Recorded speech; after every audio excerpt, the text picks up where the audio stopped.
नमो विष्णुपादाय कृष्णप्रेष्ठाय भूतले श्रीमते भक्तिवेदांत स्वामी इति नामिने। नमस्ते सारस्वतदेवे गौरवाणी प्रचारिणे निर्विशेष शून्यवादी पाश्चात्यदेशतारिणे। यं प्रव्रजन्तमनुपेतमपेतकृत्यं द्वैपायनो विरहकातरया जुहाव। पुत्रेति तन्मयतया तरवोऽभिनेदुस्तं सर्वभूतहृदयं मुनिमानतोऽस्मि। यः स्वानुभावमखिलश्रुतिसारमेकम् अध्यात्मदीपमतितितीर्षतां तमन्धं संसारिणां करुणयाः पुराणगुह्यं तं व्याससूनुमुपयामि गुरुं मुनीनाम्।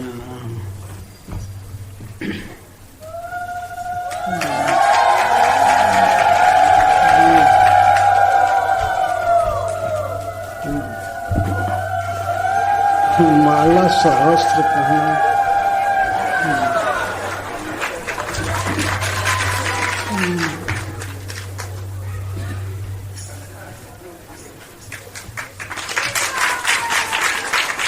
पता नहीं, कोई कोई माला प्रसाद भी नहीं होता है ना।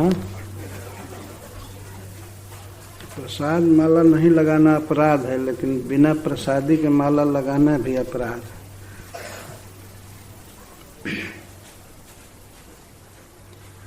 मैं इसे निकालता हूँ कि कभी कभी कीट चढ़ते रहते हैं इधर उधर।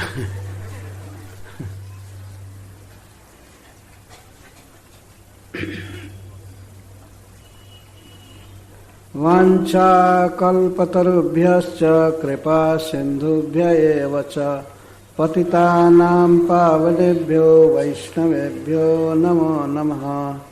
जय श्री कृष्ण चैतन्य प्रभु नित्यानंद श्री अद्वैत गदाधर शिवासादि गौर भक्त वृंद। हरे कृष्णा कृष्णा कृष्णा हरे हरे, हरे राम राम राम हरे हरे। ओम नमो भगवते वासुदेवाय।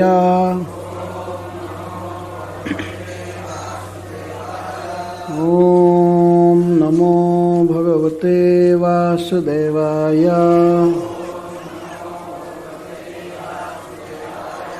ओम नमो भगवते वासुदेवाय।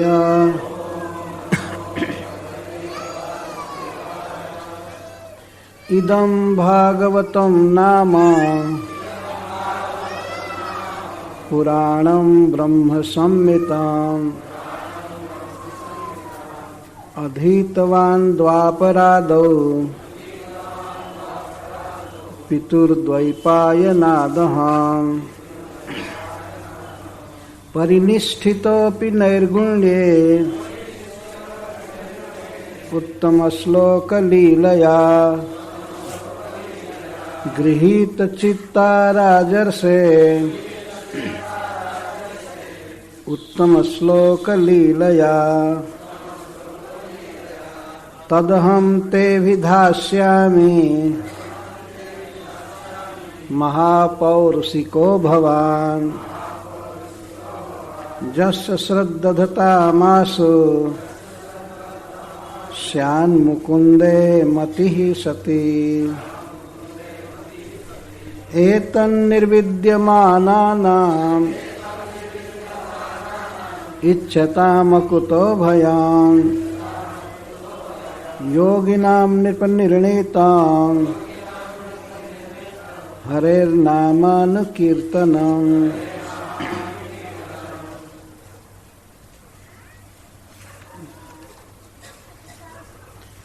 किं प्रमत्तस्य बहुभिः परोक्षैर्हायनैरिह वरं मुहूर्तं विदितं घटेत श्रेयसे जतः। खट्वांगो नाम राजर्षिः ज्ञात्वे यत्ता मिहायुषः मुहूर्तात् सर्वमुत्सृज्य गतवान् अभयं हरिम् तवाप्ये तर्हि कौरव्य सप्ताहं जीवितावधिः उपकल्पय तत्सर्वं तावत् जत्साम्परायिकम्। दूसरे अध्याय का 33 से 37 श्लोक भी अवधि करेंगे। दूसरे स्कंध का दूसरा अध्याय श्लोक 33 से 37। न ह्यतोऽन्यः शिवः पंथा विशतः संसृताविह वासुदेवे भगवती भक्ति योगो जतो भवेत्। भगवान् ब्रह्म कार्त्स्नेन त्रिरन्वीक्ष्य मनीषया तदध्यवस्यत कूटस्थ रतिरात्मन् जतो भवेत्। भगवान् सर्वभूतेषु लक्षितः स्वात्मना हरिः दृश्ये बुद्ध्यादिभिर्द्रष्टा लक्षणैरनुमापकैः तस्मात् सर्वात्मना राजन् हरिः सर्वत्र सर्वदा श्रोतव्यः कीर्तितव्यश्च स्मर्तव्यो भगवान् नृणाम्। पिबन्ति ये भगवतयात्मनः सताम् कथामृतं श्रवणपुटेषु संभृतम्। पुनन्ति ते विषयविदूषिताशयम् व्रजन्ति तच्चरणसरोरुहान्तिकम्।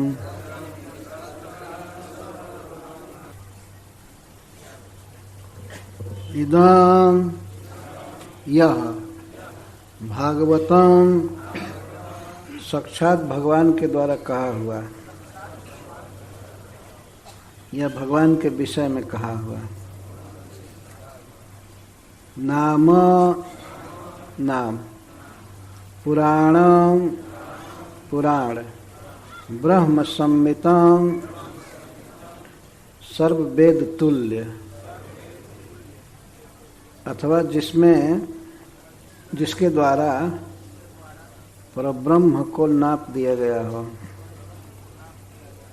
अधीतवान अध्ययन किया, द्वापरादौ जिस काल के आदि में द्वापर पड़ता है, अर्थात द्वापर के अंत में, पितुः पिताजी के द्वारा, द्वैपायनात् द्वैपायन वेदव्यास जी से,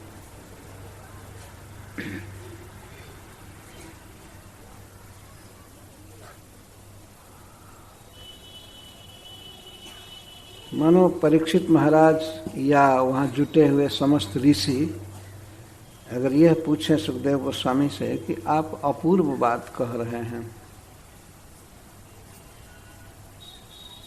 तो सुखदेव गोस्वामी कहते हैं हाँ, ये अतिशय अपूर्व है। उन्होंने कह दिया कि प्रायण मुनयो राजन निवृत्ता विधिषेधतः निर्गुणस्था रमन्ते स्म गुणानुकथने हरे। प्रायः सभी मुनिगण जो प्रकृति के गुणों से परे हैं, वे भगवान श्री कृष्ण के गुणों के अनुकथन में रमते रहते हैं। प्रायः अर्थ प्राचुर्यवाची है, बहुत अधिक।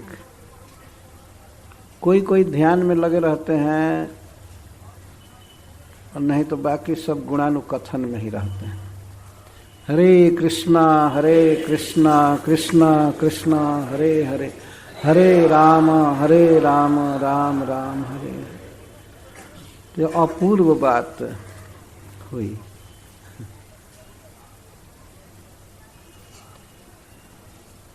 तो यह आपके समस्त प्रश्नों के उत्तर के रूप में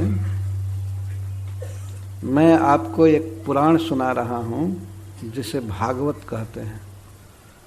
भागवत का अर्थ होता है साक्षात भगवान के द्वारा रचित।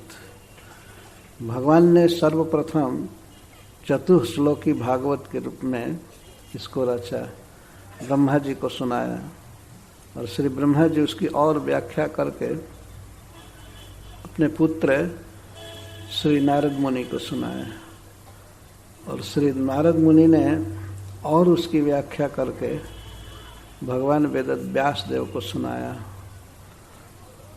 और वेदव्यास देव ने इस ग्रंथ का संपादन किया। तो उसी को ये कह रहे हैं सुखदेव गोस्वामी। यह श्रीमद् भागवत नामक पुराण जो सर्व वेद तुल्य है, ब्रह्म का अर्थ वेद भी होता है, वेद संमितम तुल्यम, साक्षात वेद के समान है अथवा वेद से भी बढ़ करके है। इसमें ब्रह्म को पूरा पूरा सम्यक रूप से मितम नाप दिया गया है। भगवान क्या है, उनका रूप कैसा है, उनका माधुर्य कैसा है, सौंदर्य कैसा है, लीलाएं कैसी है, कैसे सृष्टि करते हैं, कैसे अवतार लेते हैं, भक्तों से कितना स्नेह करते हैं, इन सारी बातों को इस पुराण ने नाप दिया है। नापने का यह अर्थ है मितम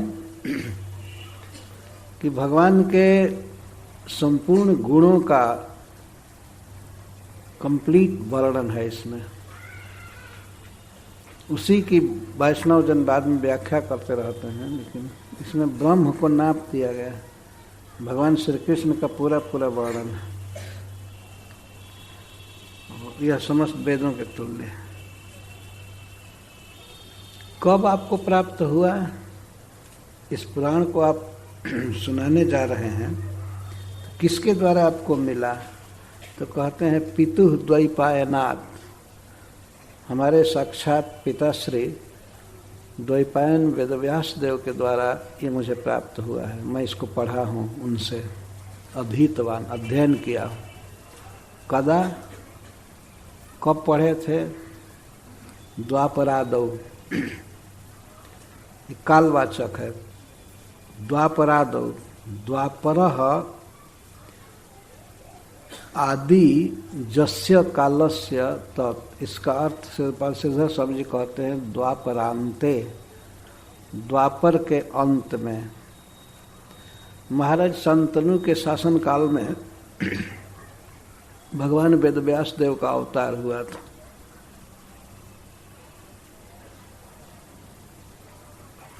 तो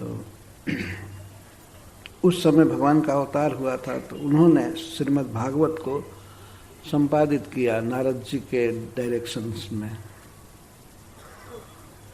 तो द्वापर के अंत में भगवान वेदव्यास देव के द्वारा, जो मेरे साक्षात पिताश्री हैं, उनसे मैंने यह श्रीमद् भागवतम प्राप्त किया, अध्ययन किया। सिद्धस्य तव कुतो अध्ययने प्रवृत्ति। ऋषियों का प्रश्न था यह महाराज परीक्षित का कि आप तो परम सिद्ध हैं, सिद्ध शिरोमणि हैं, आपको जीवन में जो करना है वो पूरा कर चुके हैं, भगवान का प्रेम आपको सुलभ है सब तरह से, तो सिद्ध हो करके आप फिर इस अध्ययन में कैसे प्रवृत्त हुए? इतने बड़े ग्रंथ का अध्ययन कैसे किए?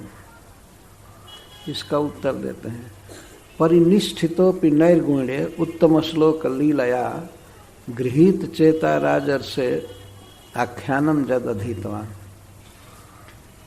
आप ठीक कहते हैं, परिनिष्ठित, मैं नैर्गुण्य, प्रकृति के गुणों से पार, भगवान की विशेषता में निष्ठित था, परिनिष्ठित, पूरा पूरा उसमें आसक्त था।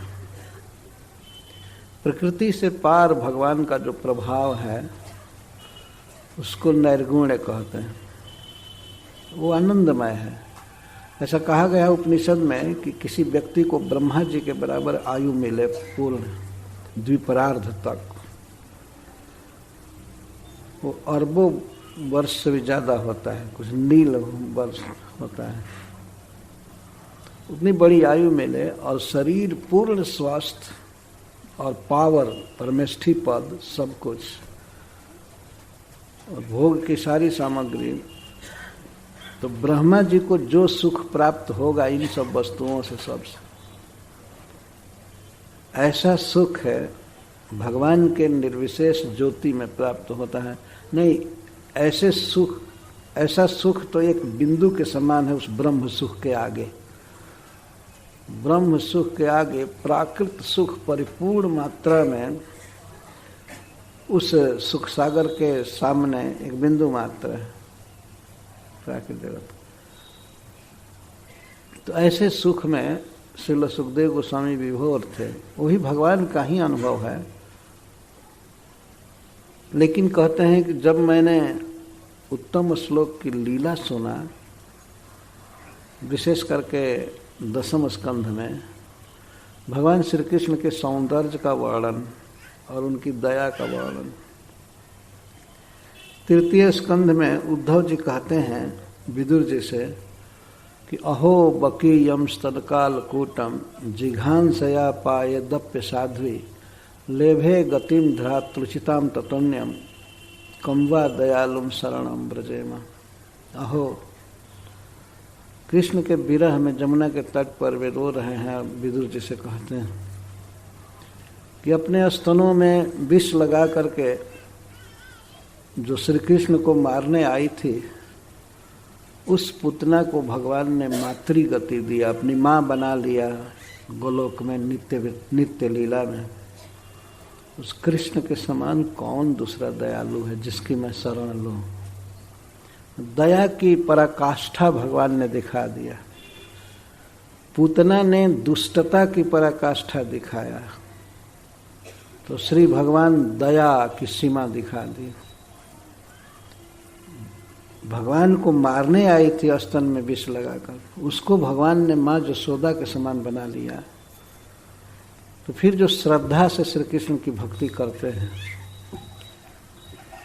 उन पर भगवान कितना स्नेह करते होंगे, ये सहज समझा जा सकता है। ये श्री कृष्ण का अपना गुण है जो उनसे कभी बाहर नहीं होता है। जैसे चंद्रमा में धवलता, अग्नि में उष्णता स्वाभाविक है, वैसे श्री कृष्ण में ये सब गुण, दयालुता या सौंदर्य, स्नेह आदि स्वाभाविक है, उनमें कहीं से बाहर से नहीं आया है। तो श्री कृष्ण परम दयालु हैं। और एक श्लोक में है कि श्री कृष्ण वृंदावन में सखाओं के साथ गौएं चराते हुए प्रवेश कर रहे हैं। बरहा पीडम नटवर बपु, यह श्लोक है। इन 2 श्लोकों को सुनकर सुखदेव गोस्वामी उस ब्रह्म रियलाइजेशन को, भगवान के उस सुख को बिल्कुल भूल गए। जबकि वह एक अनंत सुख का सागर अगर हो, तो प्राकृत ब्रह्मा जी को मिलने वाला पूर्ण सुख एक बिंदु सीकर के समान है। सीकर बिंदु से भी कम होता है। सीकर कहते हैं किसी सीख को किसी बर्तन में डालिए जिसमें पानी हो। सीख समझते हैं ना, नीम का सीख, सब सीख। तो उसको सीख को ऐसे डालिए लोटा में या बाल्टी में, और उसको ले करके छिड़किए, तो जो भी छोटे छोटे सूक्ष्म बिंदु होते हैं तो उसको सीकर कहते हैं। एक बार सीख बोरेंगे तो उसको छिड़कने पर हजारों हजारों सीकर निकलेंगे, ना सूक्ष्म। तो संपूर्ण प्राकृत सुख परिपूर्ण मात्रा में और ब्रह्मा जी के आयु तक भोगने पर भी यह उस ब्रह्म सुख के आगे एक सीकर मात्र है। ब्रह्मा जी का सुख, इंद्र आदि का सुख तो किसी काम का नहीं। और फिर इस पृथ्वी पर राजाओं का सुख आदि ये तो सब सूकर का सुख है, ये तो सुख है ही नहीं वास्तव में, कोई तुलना नहीं है। लेकिन भक्ति सुख सिंधु के सामने, भक्ति रसामृत सिंधु के सामने वह ब्रह्म सुख है बहुत व्यापक मात्रा में। लेकिन फिर भी कहा गया है श्रीमद् भागवत में कि वह इस भक्ति सुख के आगे खातोदक है। खातोदक का, खात कहते हैं गड्ढा को, छोटे से गड्ढे को। छोटे से गड्ढे में मान लीजिए कोई पानी भरा हो और वह भी सड़ गया हो पानी, भक्ति रसामृत सिंधु के आगे यह ब्रह्म सुख बिल्कुल गंदा थोड़ा सा जल है। ऐसा अनंत सुख भगवान को देखने में है, उनके लीला में है, उनके कथा के श्रवण में इत्यादि में। तो श्रीपद रूप गोस्वामी तो इसको भक्ति रस का अमृत सिंधु कह रहे हैं। सिंधु है अनंत।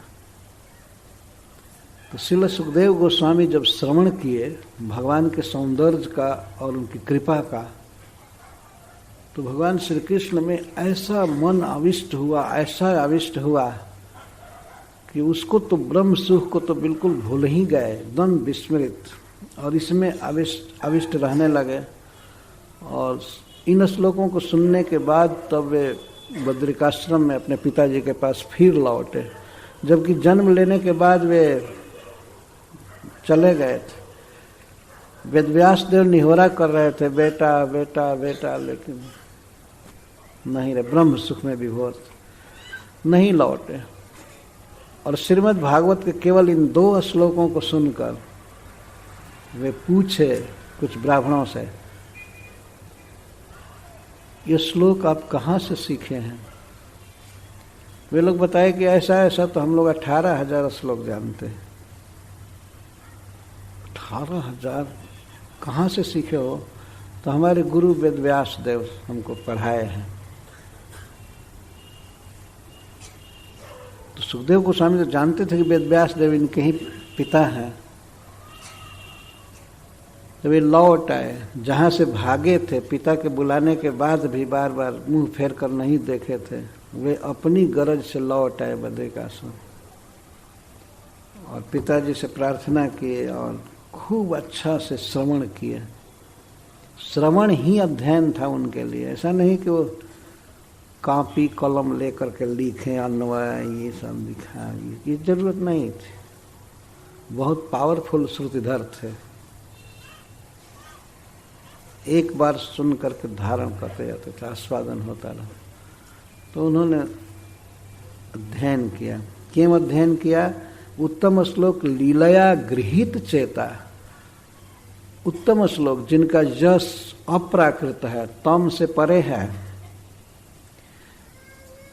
परम आनंददायक है, ऐसे भगवान श्री कृष्ण की लीलाओं ने मेरे चित्त को आकर्षित कर लिया, गृहीत कर लिया। सुखदेव गोस्वामी गृहीत कह रहे हैं, जैसे किसी को बांध लिया जाए बहुत बड़ी रस्सी से और वो भाग न सके, वैसे हमारे चित्त को श्री कृष्ण की विशेषताओं ने खींच लिया, बांध लिया, बांध करके अपनी ओर घसीट लिया।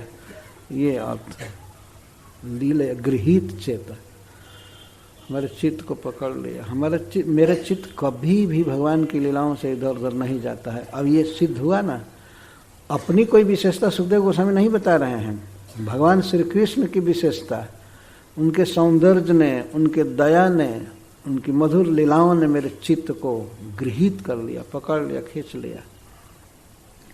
और उसी खिंचावट के कारण मैं इसका अध्ययन किया। जबकि मैं ब्रह्म सुख में विभोर रहता था, लेकिन वह ब्रह्म सुख मेरे लिए अब क्या है, तो उसकी याद भी नहीं रहती है। अब कैसा कहा जाए? इसका अर्थ है कि उस ब्रह्म सुख के आगे भक्ति का सुख अनंत है, कई गुना ज्यादा है। तो इस बेटर सुख ने उस तुच्छ सुख से मेरा मन खींच लिया। ऐसे आत्माराम महामुनियों के उदाहरण ही इस बात के साक्षी हैं कि भगवान श्री कृष्ण की लीला अप्राकृत है, दिव्य है।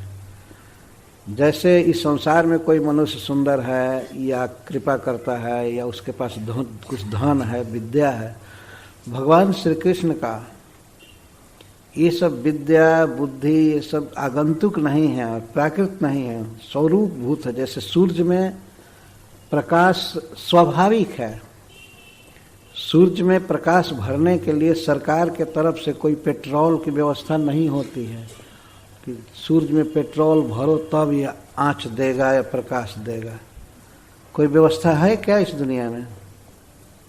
और न तो इंद्र आदि के लोक में है कि भाई सूर्य का ताप घट न जाए, प्रकाश घट न जाए, इसके लिए कोई कंपनी से पेट्रोल भेजना चाहिए, लगाता है। कोई व्यवस्था नहीं है। सूर्य का प्रकाश स्वाभाविक है, निरंतर प्रकाश है। ऐसे भगवान श्री कृष्ण का सब कुछ स्वाभाविक है और अप्राकृत है। उसका कभी क्षय नहीं हो सकता है, कभी अधूरा नहीं है, पूर्णतम है और दिनानुदिन वो बढ़ता ही रहता है। आनंदम बुद्धि वर्धनम, बढ़ता रहता है, कभी उसकी सीमा नहीं आएगी। भगवान कितना सुंदर हैं, उनकी सुंदरता को तो श्री राधा रानी जानती हैं या गोपियाँ जानती हैं।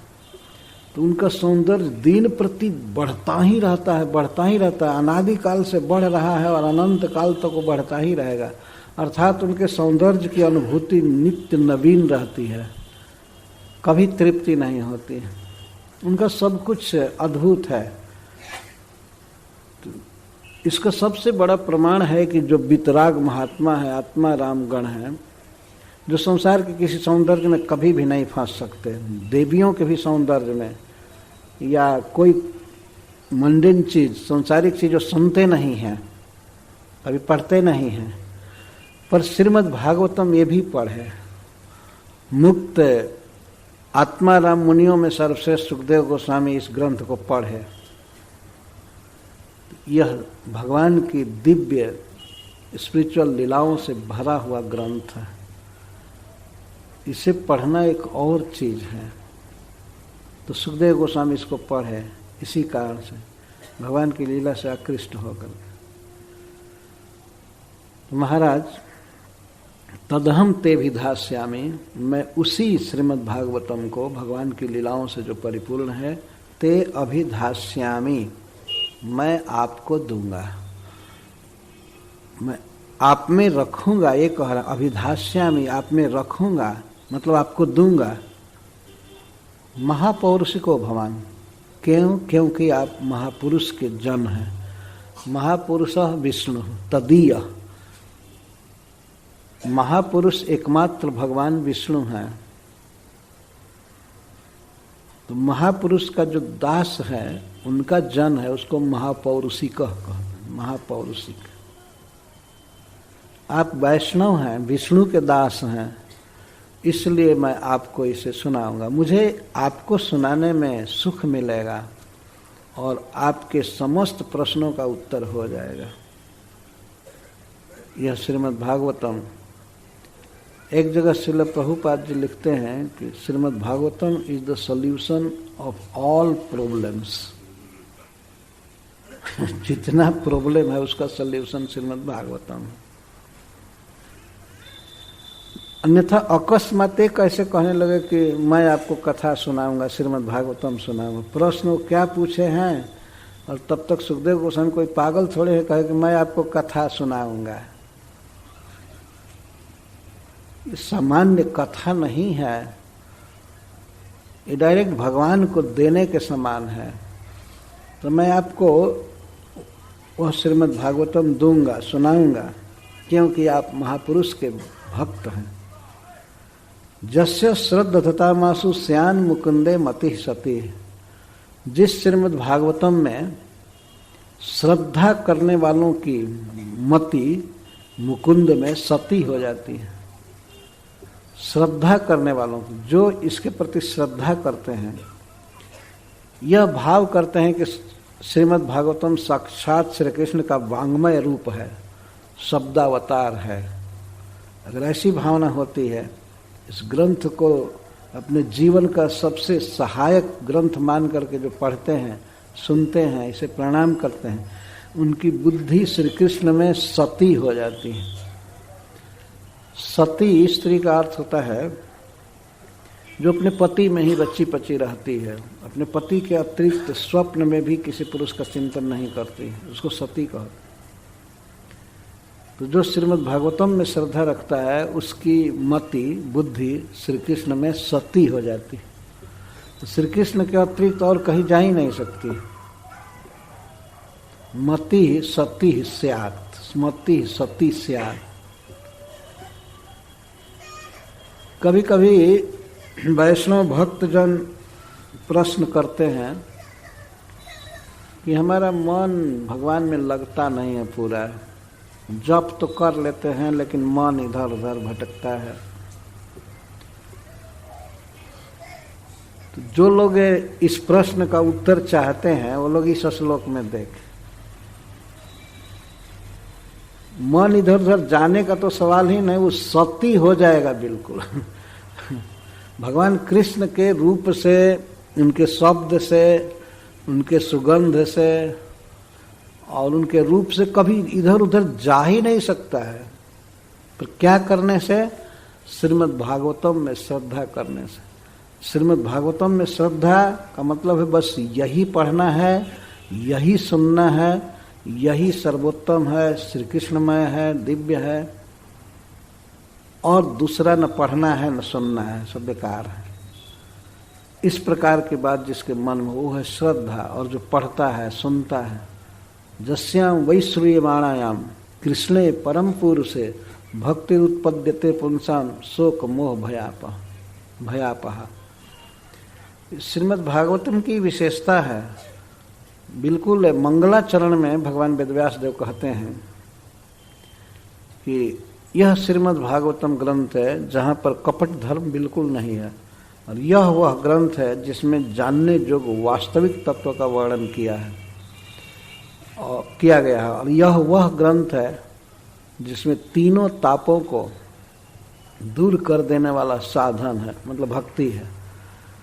जो व्यक्ति इस श्रीमद् भागवतम को सुनने की इच्छा करता है, केवल इच्छा, तो इच्छा करते ही भगवान श्री कृष्ण उसके हृदय में बंदी बन जाते हैं। वो बाहर निकल ही नहीं सकते, बंदी बन जाते हैं। जैसे यहाँ पर किसी को बंदी बनाया जाता है तो स्वतंत्र नहीं होता है कि जेल से निकल कर भाग जाए। जो व्यक्ति भागवत को सुनने की केवल इच्छा करे तो श्री कृष्ण उसके हृदय में कैद हो जाते हैं। कैद, प्रेम से कैद हो जाते हैं। इसका मतलब है कि श्रीमद् भागवतम सुनने की जो इच्छा करता है तो उसके हृदय में कृष्ण प्रेम उदित होता है, और उस कृष्ण प्रेम से बंध करके भगवान उसके हृदय में ही लीला करते रहते हैं। उनको अच्छा लगता है। नापैसि नाथ हृदय बुरुहात स्वपुंसा। ब्रह्मा जी कहते हैं, हे प्रभु, आप अपने भक्तों के हृदय से कभी निकलते नहीं हैं। उनके भक्ति रस का आस्वादन करने के लिए उनके हृदय में ही निवास करते हैं। केवल परमात्मा के रूप में नहीं, भगवान निवास करते हैं हृदय में। रामचरितमानस में एक दोहा में, सोरठा में तुलसीदास जी कहते हैं, बंदौ पवन कुमार खलबन पावक ज्ञान घन। मैं श्री हनुमान जी के चरण कमलों की वंदना करता हूँ, जो खलों के, राक्षसों के वन को दग्ध करने के लिए अग्नि के समान है, दवानल है, और ज्ञान घन है, ज्ञान पूर्ण है। जासु हृदय आगार बसहि राम सर चाप धर। जिनके हृदय भवन में भगवान श्री राम धनुष बाण लेकर के बिल्कुल रहते हैं। जासु हृदय आगार बसहि राम सर चाप धर। सर बाण, चाप, धनुष। धनुष बाण लिए हृदय में रहते हैं। तो उसमें कोई श्री राम के भक्ति के अलावा कोई दूसरा विचार आ ही नहीं सकता है। एक भाव है कि इतना डरेंगे कि भगवान राम धनुष बाण लिए हैं, यहाँ कोई आ ही नहीं सकता। और ये सत्य घटना है। अपनी कथा सुनने वालों के हृदय में भगवान प्रवेश कर जाते हैं। शृण्वताम स्व कथा कृष्ण पुण्य श्रवण कीर्तन हृदयंतस्थो यभद्राणी विधुनति सुहृसताम। जो कथा सुनते हैं उनके हृदय में भगवान स्थित हो जाते हैं। हृदयंतस्थ, हृदय में आकर के वहाँ जितना भी काम लोभ क्रोध जो भी कचरा हो सब खत्म हो जाता है उनके प्रभाव से। भगवान को झाड़ू नहीं लगाना पड़ता है। जैसे सूर्य को अंधकार भगाने के लिए यहाँ कोई उपाय नहीं करना पड़ता है ना।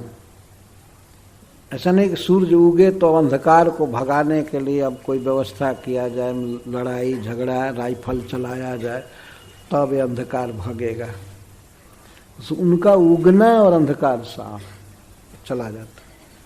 अंधकार ये नहीं कहता मैं 12 घंटे रहा हूं, मैं धीरे धीरे जाऊंगा। नहीं, सूर्य का उगना और अंधकार का नष्ट। तो जिसके हृदय में भगवान की छवि उतरती है, मनोमय भी मतलब मन में, तो उस भक्त के हृदय के सारे कलमश धुल जाते, खत्म हो जाते हैं। किसके हृदय में भगवान प्रवेश करते हैं और कलमश को नष्ट कर देते हैं? शृण्वताम या गृणताम, शृण्वतः गृणताम, सुनने वाले और बोलने वालों के, गाने वालों के हृदय में भगवान प्रवेश करते हैं और भक्त के हृदय की पूर्ण सफाई हो जाती है। श्री कृष्ण के लीला आदि के स्मरण के अलावा कुछ भी भक्त को स्मरण नहीं आता है। यही सुखदेव गोस्वामी कह रहे हैं कि मैं वह श्रीमद् भागवतम आपको सुनाऊंगा जिसमें केवल श्रद्धा करने से मुकुंद में सती मति हो जाती है। सती मतलब अचल मति हो जाती है। तो इसका अर्थ यह हुआ कि श्रीमद् भागवतम ही वास्तव में समस्त समस्याओं का समाधान है और समस्त दोषों का मार्जन करने वाला है, समस्त लोगों की औषधि है, परिपूर्ण। तो वहाँ सब ऋषि मुनि बैठे हैं, तो किसी का ये प्रतिवाद नहीं हुआ कि नहीं पहले प्रश्न का उत्तर दीजिए इसके बाद तब कथा कहिएगा।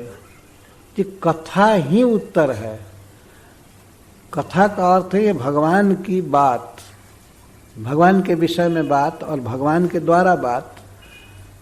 जैसे श्रील प्रभुपाद जी कहते हैं 2 प्रकार की कृष्ण कथा है। कृष्ण के द्वारा बोली हुई बात और कृष्ण के विषय में कही हुई बात। जब कोई बोलता है आदमी तो उसको भी कथा कहते हैं। मैंने बंगला में सुना है की कथा बोल कौन बात बोल रहे हो तो उसको कहते क्या कथा बोल रहे, क्या कथा का बोलना है। यहाँ भी उड़िया में भी मैं सुना है। हमसे मिलने के लिए कुछ लोग आए थे तो पूछे, उड़िया में पूछे, लेकिन मैं समझ गया क्या कथा बोलना है महाराज से। तो कथा का अर्थ होता है कि कोई व्यक्ति कुछ कहा है। तो कृष्ण कथा मतलब कृष्ण के द्वारा कही गई बात, जैसे श्रीमद् भगवद गीता। और भगवान के विषय में कही हुई कथा जैसे सुखदेव गोस्वामी आदि ने कहा है श्रीमद् भागवतम में कृष्ण कथा। तो मैं आपको ये सुनाऊंगा जिसको सुनने से कृष्ण में अचल मति हो जाती है। यहाँ सती का अर्थ हुआ अहैतुकी मति। श्रीपाद श्रीधर स्वामी जी कहते हैं जिस मति में कृष्ण के अलावा और कोई इच्छा नहीं रह जाएगी, कृष्ण से कुछ प्राप्त करने की इच्छा नहीं रहेगी। कृष्ण ही इतना सुखमय आनंदमय है, ज्ञानमय, कि उससे जीव पूर्ण हो जाएगा। उसके अलावा क्या दूसरी कामना करेगा। न स्वर्ग की इच्छा रहती है, न भोग की, न मुक्ति की, किसी चीज की नहीं, पूर्ण तृप्त हो जाता है। और साधकों के लिए और सिद्धों के लिए, जो सिद्ध हो चुके जीवन में उनको सिद्ध कहते हैं, पूरा हो गए। और जो साधना कर रहे पूरा होने के लिए उनको साधक कहते हैं। चाहे साधक हों, चाहे सिद्ध हों, सबके लिए बस यही सबसे कल्याणकारी साधन है, इसके अलावा और कुछ नहीं है, क्योंकि इसमें भगवान का नाम है। नाम होने से ही श्रीमद् भागवतम सबसे गरिष्ठ ग्रंथ है। इसमें बारंबार घुमा फिरा करके भगवान का नाम आया है। गोस्वामी तुलसीदास जी रामायण के विषय में, रामचरितमानस के विषय में कहते हैं कि यही मह रघुपति नाम उलारा, अति पावन पुराण श्रुति सारा।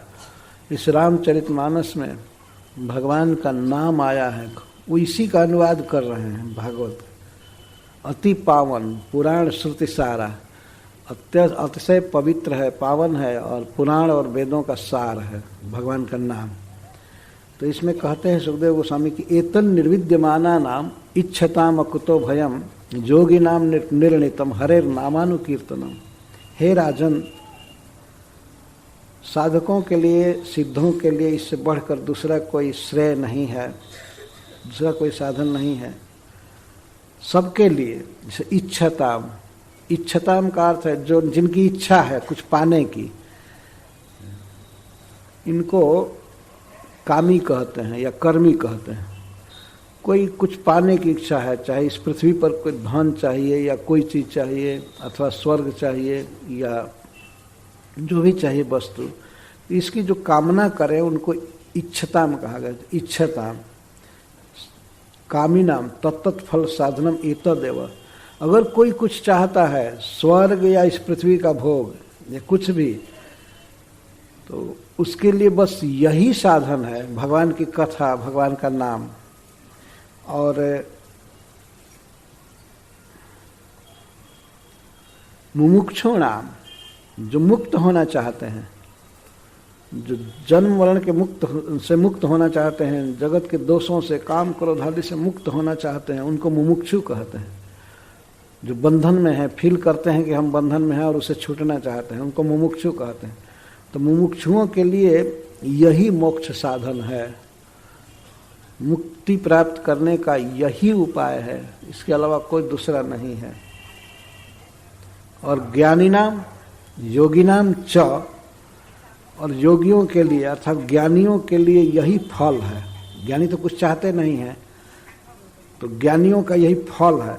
ज्ञानियों के लिए फल है, मुमुक्षुओं के लिए साधन है, और कामियों के लिए, जो बहुत भोगों की इच्छा करते हैं, उनके लिए भी यही साधन है। सबके लिए एक ही साधन।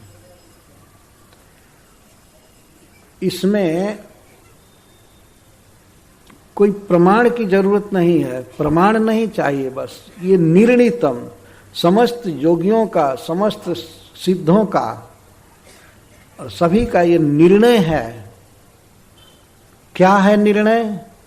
समस्त शुभ गतियों को पाने के लिए, समस्त इच्छाओं को पूरा करने के लिए कौन साधन है? हरेर नामानुकीर्तनम, भगवान श्री कृष्ण के नामों का निरंतर उच्चारण करना, जप करना, कीर्तन करना, यही सबसे बड़ा साधन है।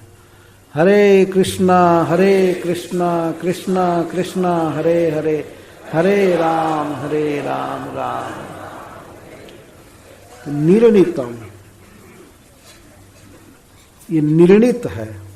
निर्णित का अर्थ ये होता है कि अब इसमें किसी के राय पूछने की कोई जरूरत नहीं है, किसी से कोई पूछना या शास्त्र का उदाहरण देखना, नाम महिमा बताने में कुछ नहीं। इस प्रकार की उद्घोषणा करते हैं। यहाँ कोई किसी के प्रमाण की आवश्यकता नहीं है, ये निर्णित है ऑलरेडी। जो निर्णित सिद्धांत है तो उसके विषय में क्या कहना है? निर्णित है। जैसे सूर्य उगेगा तो रात बीत जाएगी, इसे कोई प्रमाण चाहिए? सूर्य उगेगा रात बीत जाएगी। तो भगवान के नाम को जपना, गाना, बस यही जीवन का सबसे बड़ा काम है।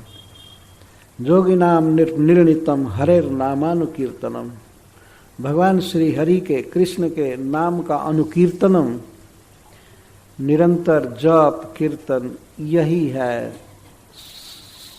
एकमात्र साधन मुक्त होने का या संसार के भोग स्वर्ग आदि पाने का। ये कोई भी इच्छा हो उनके लिए यही साधन है। और ज्ञानियों के लिए, सिद्ध भक्तों के लिए तो यही फल है। इसी में परम सुख है उनको, भगवान के नामों का उच्चारण करना। आनंदाम बुद्धिवर्धनम प्रतिपदम पूर्णामृता स्वादनम सर्वात्मस्नपनम परम विजयते श्री कृष्ण संकीर्तनम।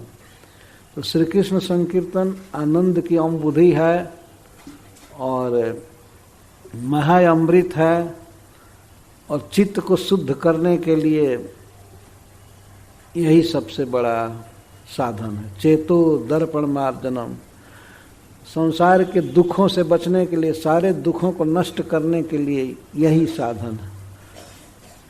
तो साधन भी है और यही साध्य भी है, भगवान के नाम का जप करना है। केवल साधन मात्र नहीं है कि हम इससे मुक्त हो जाएंगे या भगवान का प्रेम मिलेगा, ये मिलेगा। साध्य है यही, भगवान का नाम लेना साध्य है, फल है। यह अगर कोई पूछे कि नाम लेने से क्या फायदा होता है, फायदा तो अनेक होता है, लेकिन सबसे फायदा ये है कि वो नाम ले रहा है, यही सबसे बड़ा लाभ है, सबसे बड़ा फायदा है। हरे कृष्णा कृष्णा कृष्णा हरे हरे, हरे राम राम राम। वृंदावन रम्यस्थान दिव्यचिन्तामणिधाम रत्नमन्दिरमनोहारा।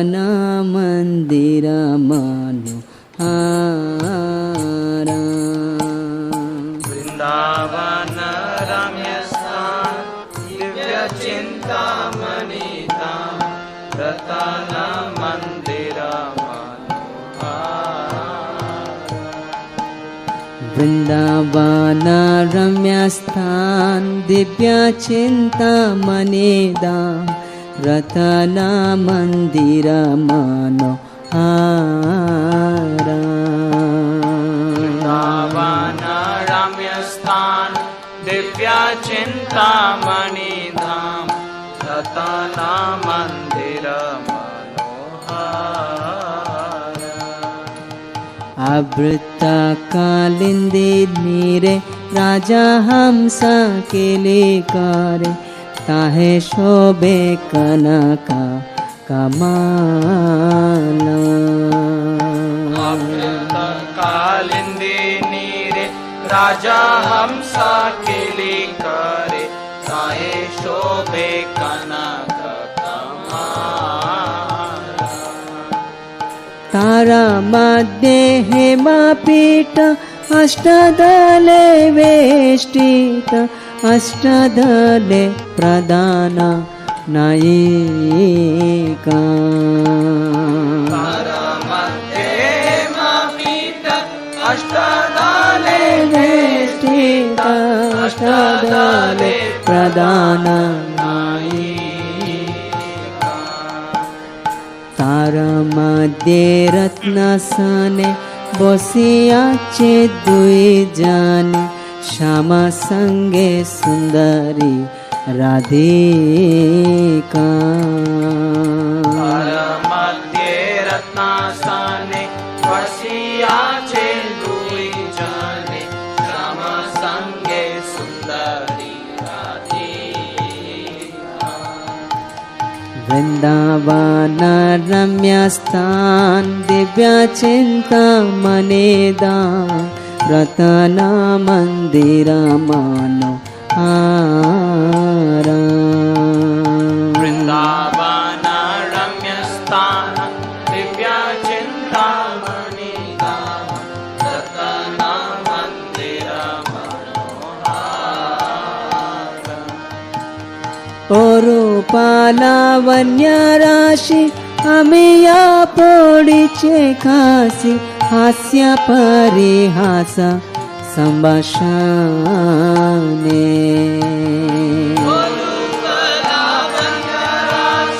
अमिया पोड़ीचे खासी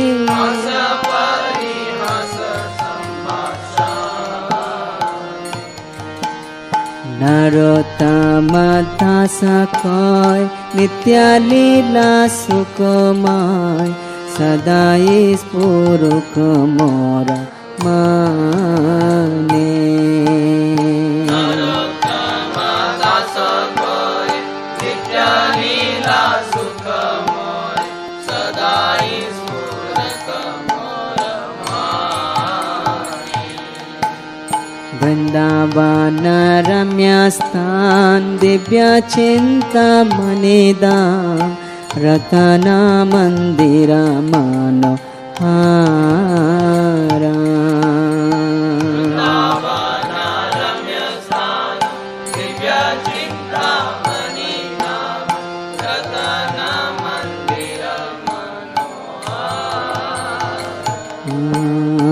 રતના મંદિર